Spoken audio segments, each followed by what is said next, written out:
to a top-secret location in Leicestershire, where she goes in search of a food that's as elusive as it is expensive.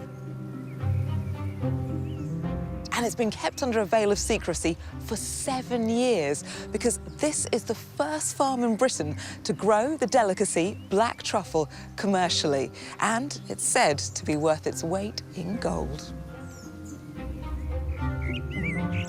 Bringing the truffle back to the British countryside is something Paul Thomas is particularly passionate about.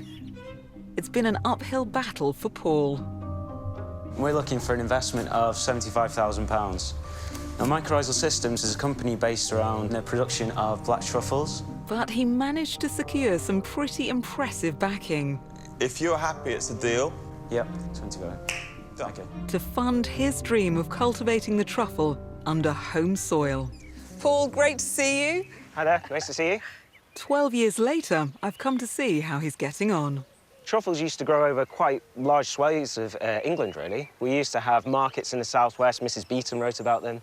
But when we lost a lot of our natural woodland, we lost a lot of our wild truffles. So at the moment, there's not that much produced in the wild, so we're cultivating them to try and bring that industry back. And of course, there's a financial incentive, because they're worth quite a bit of money.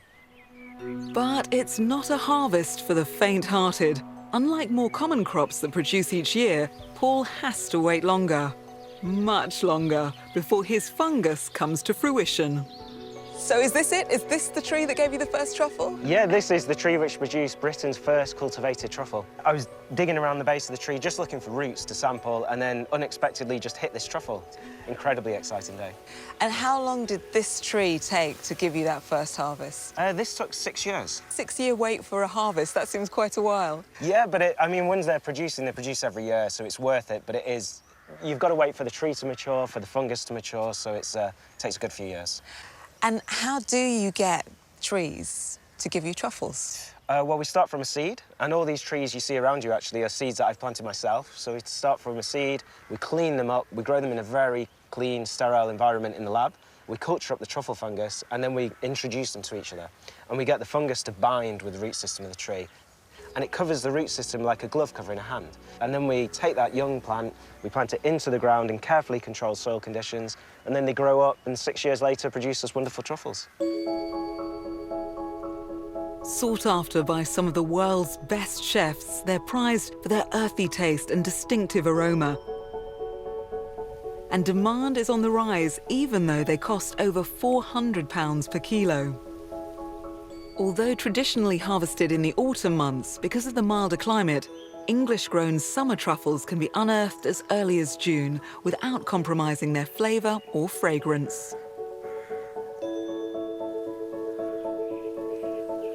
But finding truffles has always proved a little tricky. Traditionally, pigs were used as they're attracted to a chemical released by the underground mushroom. But they had a horrible habit of eating them. For that reason, dogs are now the truffle hunter's companion of choice. This is Freddie. Truffle hunting is new to him, and although he's been in training for some time, today the pressure is really on.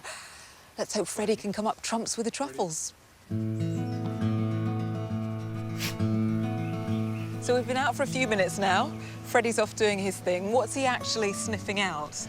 Yeah, so Freddie's looking for, obviously, the truffle scent. Where's the truffles? Freddie's got quite a difficult job because it's such a windy day that scent column, if you imagine, if you lit a candle and you blow it out, that little plume of smoke, if you imagine that going off with the wind, that's kind of what's happening to the scent. So it's really hard for Freddie to locate that, follow it, and pinpoint where the truffle is. And how will we know when he's found something? Hopefully, he will put his paw by it and he will lie down. So that's what we're waiting for. He looks quite in the zone. You know, he's concentrating, so that's good. He's got his nose to the ground and he's moving across looking for those scent columns. He may have his nose to the ground, but right now, I'm not so sure Freddie's head's in the game. Philip, how's Freddie done? I think he's had a great time. He was picking up some interesting smells. I've no doubt there's truffle activity going on.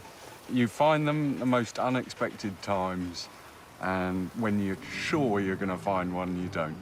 I guess that's why they're such a valuable harvest. Yeah, absolutely, absolutely. Quite mysterious, I guess. Freddie might not have struck gold, but it looks like Paul may have in his effort to bring the black truffle back to Britain's forests. It's amazing to think that this tiny little lump goes for such high prices. But now having discovered what goes into nurturing, cultivating and finding it, I can truly appreciate why the truffle is known as the black diamond of the kitchen.